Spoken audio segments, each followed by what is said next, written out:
What if I told you that the fate of England, its kings, its people, and even its language was decided not by careful planning, but by a single, unpredictable twist of fate? Imagine a world where alliances crumble overnight, where old friends become bitter enemies, and where the future of an entire nation hangs by a thread. This isn't just a story of battles and bloodlines. It's a tale of ambition, betrayal, and the relentless pursuit of power. The day England changed forever didn't begin with a grand declaration or a royal ceremony. It started with a moment of chaos, a power vacuum, and a cast of rivals all desperate to seize the crown. And as the storm gathered, no one could have predicted just how far the shockwaves would reach, or who would be left standing when the dust finally settled. England's beginnings were anything but peaceful. For centuries, the land was a patchwork of warring tribes and rival kingdoms, each fighting for a slice of power. Even after the Anglo-Saxons managed to unite the country under one banner, their grip was never truly secure. Every victory seemed to invite a new threat, and every alliance was shadowed by suspicion.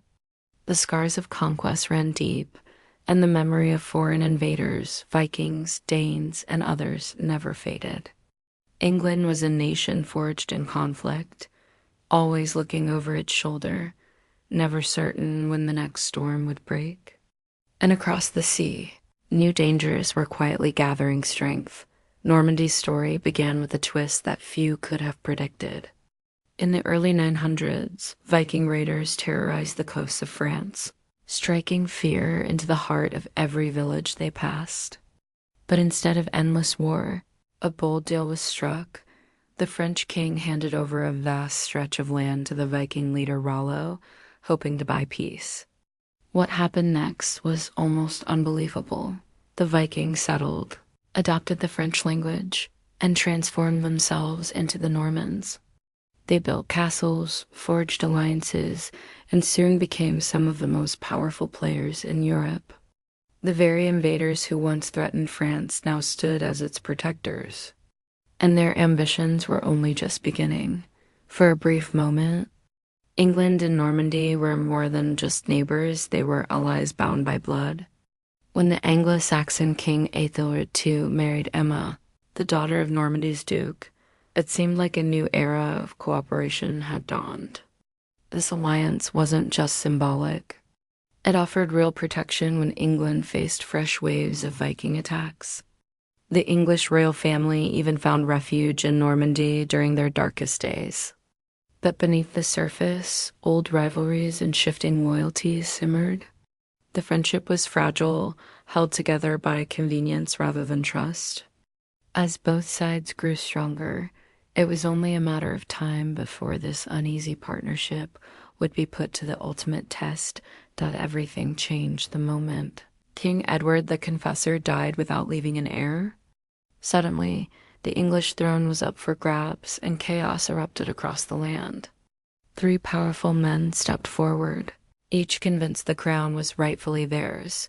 Harold Godwinson, the trusted English noble, Harald Hardrada, the fierce Norwegian king, and William of Normandy, who claimed a distant but crucial blood tie.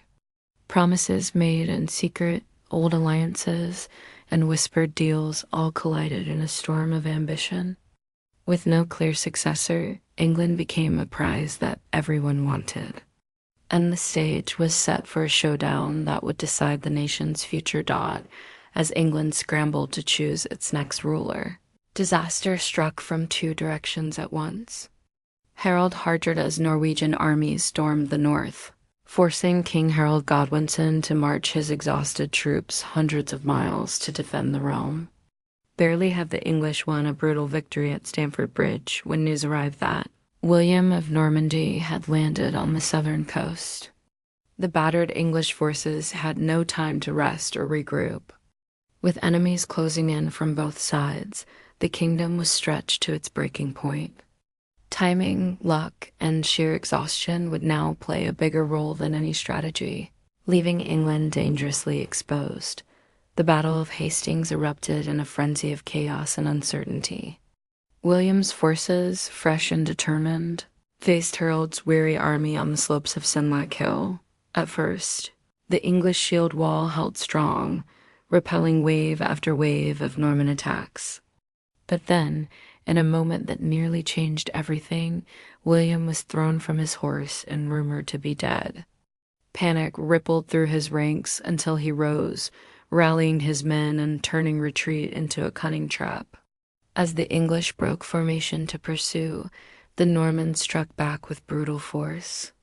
Legends still swirl about Harold's final moments, but one thing is certain. England's fate was sealed in the chaos of that day. Victory at Hastings didn't mean peace for William. Instead, he faced a wave of fierce resistance from every corner of England. Local lords refused to submit, and uprisings erupted almost as quickly as they were crushed.